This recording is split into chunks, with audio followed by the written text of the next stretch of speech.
So my name is Ken Goldstein, and this is my good friend and often co-author Dhavan Shah. And we are two political communication scholars. I come from political science. Dhavan comes from the world of communication studies. And we spend most of our time looking at how political advertising is deployed and targeted, and what the effect of political advertising is. But in this case, for our work that we did with the ILR and that we're going to present to you this afternoon, we took a look at trial lawyer advertising, or more broadly, trial lawyer marketing. And we looked in three basic areas. We looked in television, both broadcast, spot, and I'll explain to you in a second what that means for those of you who do not know, national network and national cable. We also looked in the new world, which is really Dhavan's expertise when it comes to digital advertising strategies, both when it comes to search, other sorts of paid advertising, and then social media strategies when you're trying to organically or supposedly organically create communities around a particular issue. So let me start my words, and the slides are working, by talking about television advertising. And again, I'm looking at three different areas, and this is a project I did working with a company called Kantar Media Intelligence, and specifically Kantar Media Intelligence's arm down here in Washington, D.C. called CMAG. And what CMAG typically does is CMAG typically tracks political advertising, but they also have are the part of Kantar Media, the larger entity that tracks legal advertising, which interestingly has become an increasingly large part of their business in tracking all the legal ads that are out there. And Kantar looks at the three out of the four different buckets of advertising. So in some ways, the dollar figures that I'm going to share with you today are fairly conservative dollar figures. So Kantar Media, CMAG, looks at local spot advertising. So there's 210 media markets in the United States. New York is number one. I think someplace in Montana is number 210. And most of the political advertising you see is local spot, so just directed at particular markets, particular states. And then, of course, there is national network advertising, in which everyone in the entire country is seeing the same ad. And then there is national cable, in which everyone who's watching that cable station is seeing that same ad.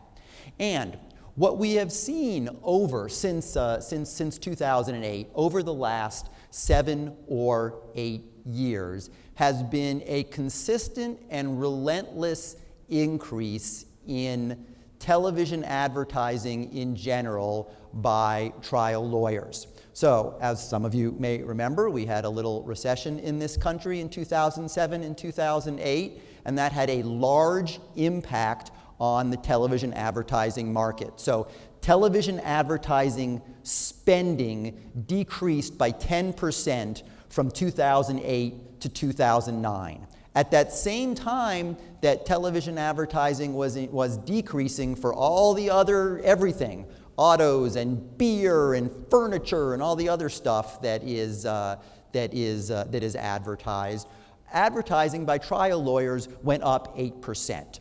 So the baseline in 2000 was a little over $500 million. And then you see an increase from other advertising in 2010, and that was actually mostly not beer and autos and furniture. Dhavan's from Wisconsin. I spent many years in Wisconsin, so I always think beer is my first example of anything. 2010, that increase was, probably thanks to some spending that was actually done from this building, on politics. Okay, so what saved in a big way the television advertising industry in 2010 was very competitive congressional elections, but still you also have legal outpacing that. And then in 2011, not an election year when all of the other advertising goes down, you have legal going up another 18%. And although we have not seen those sorts of significant increases over the last couple years. In every year through 2015, including now where legal is up 1 and everything else is down 4%, you see a almost 70% increase from that baseline in 2008. So legal advertising went from a little bit over $500 million to almost $900 million just when it comes to television advertising. And again, that doesn't include what's called spot cable, which is cable ads that are particularly targeted towards specific markets. So that number is likely over $1 billion now. Who are the top, or what are the topics of the top legal advertising categories? So most of it would be on typical sorts of general personal injury issues. But when it comes to particular areas, and you can see the graph here behind me, you have prescription drugs getting almost $60 million in advertising, medical devices, $45 million, asbestos still getting a large chunk of political advertising, and when we start to talk about what's going on the web, asbestos will be even a bigger player. And then something that we've seen, which is really only come up in the last couple years, and which was not the case even 3 or 4 years ago, is advertising for lawsuit funding, which is a new and definitely a growing area when it comes to legal advertising.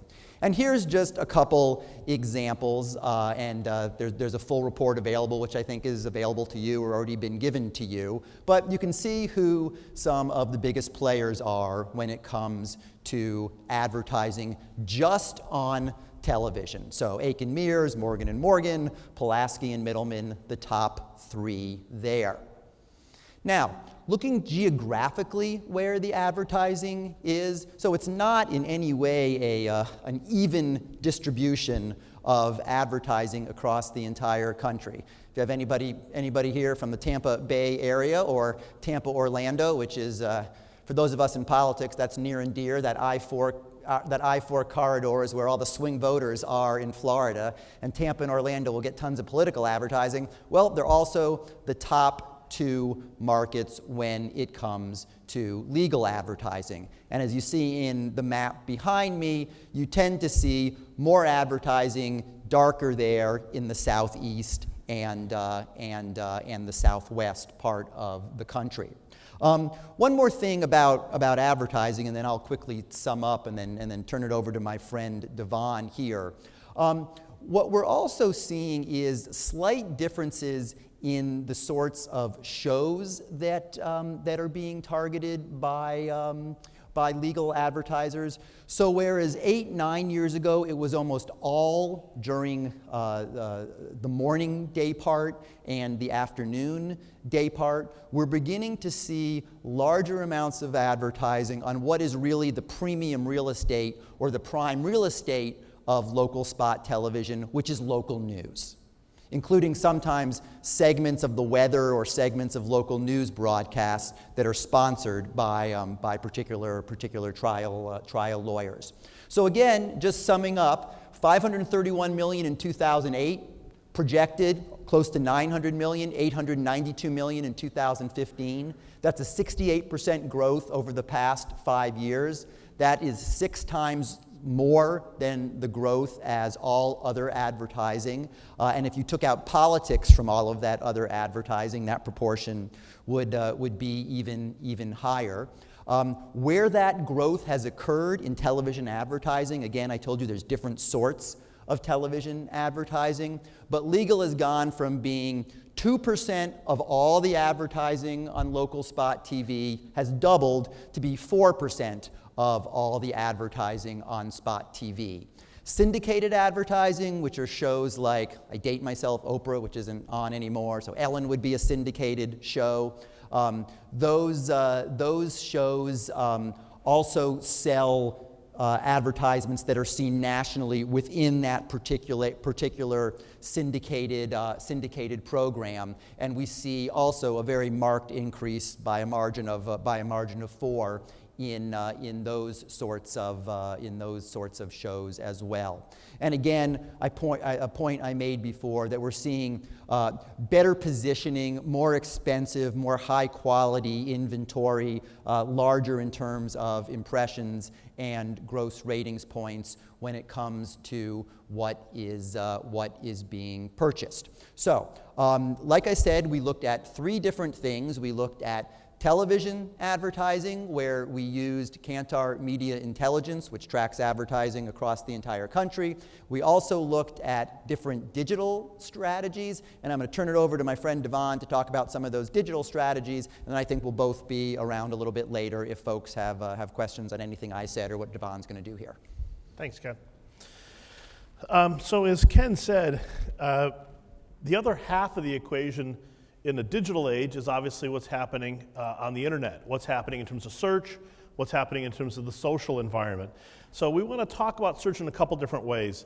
One of the most important ways to understand the search environment is in terms of keyword purchasing. About 25% of the clicks that go through come from these purchase keywords. Entering in a certain keyword pops up certain sites or links, and our opportunity to click on those tends to drive a lot of the search traffic. Keywords for legal terms dominate the most expensive lists of keywords out there. In terms of general legal keywords, 9 out of the top 10, 23 out of the top 25 most expensive keywords on Google are legal keywords. And if you look at the top 100, 78% of those top 100 search terms are legal search terms. And that means they're not just in high demand, that means they're also very expensive. And you can see an estimate of some of the costs there for something like a car wreck attorney in San Antonio being $670 for that one click to get through to whoever paid for that particular set of keywords. What's interesting about this is it really dwarfs any other category in terms of the amount of dominance for these major keywords around legal terms. Water damage, insurance, drugs, and alcohol all pale in comparison to that 78% of the top 100 search terms. Now, what's interesting is this drives a heavy volume of search, but this isn't the only way that that search volume is generated. When we talk about different legal categories, general class action or product mass tort like drug and medical liability, we're talking about a fairly hefty volume of search traffic on a monthly basis, anywhere from 90 to 55,000 search clicks through to those particular, through those keywords.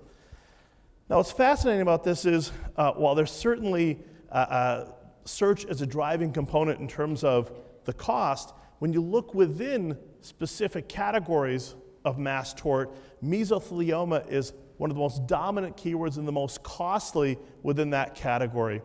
And the other thing that we're seeing within the search process is not just purchasing expensive keywords, but also optimizing websites in a manner to generate additional search traffic. So that's called search engine optimization. Essentially, it's curating a suite of websites around a particular law firm or a particular trial lawyer to drive traffic to that particular firm. How are they doing that? They're doing that in a variety of ways. It's a highly sophisticated operation. They're creating non-branded websites for certain specialty ideas, either in terms of highly localized sites, so that if I search San Antonio, I find not just San Antonio, but the lawyer in San Antonio that specializes in asbestos.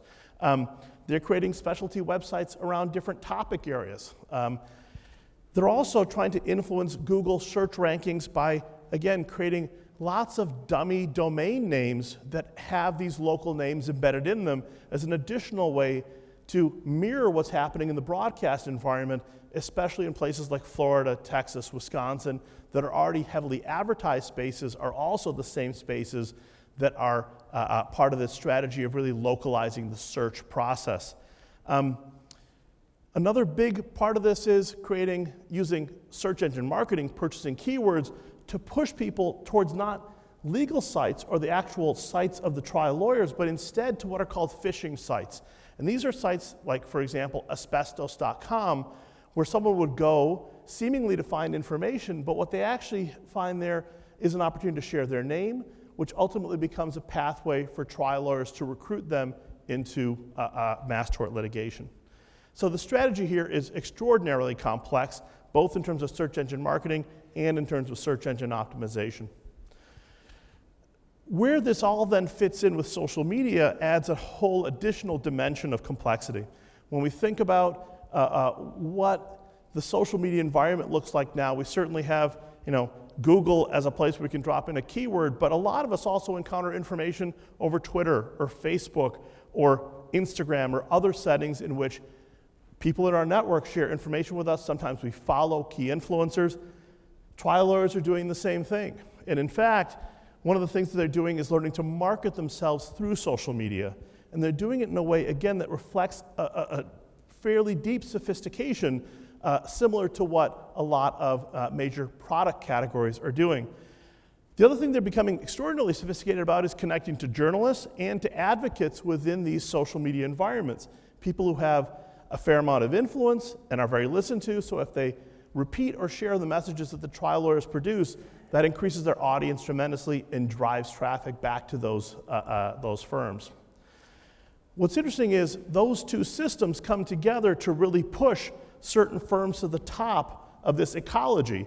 So if you look at mesothelioma, for example, you can see a list of firms here like Lanier or Sokoloff that are really quite dominant in terms of that search volume. They are really good at doing the search engine marketing, they're really good at doing the search engine optimization, but they're also using social in a way that drives traffic back. So we're seeing not just dominance from those kinds of firms, but also great sophistication, say, on the part of Sokoloff to branch beyond desktop search to moving more and more into mobile search as well. So we're seeing, again, a process here where these firms are really navigating the changing media environment with tremendous sophistication.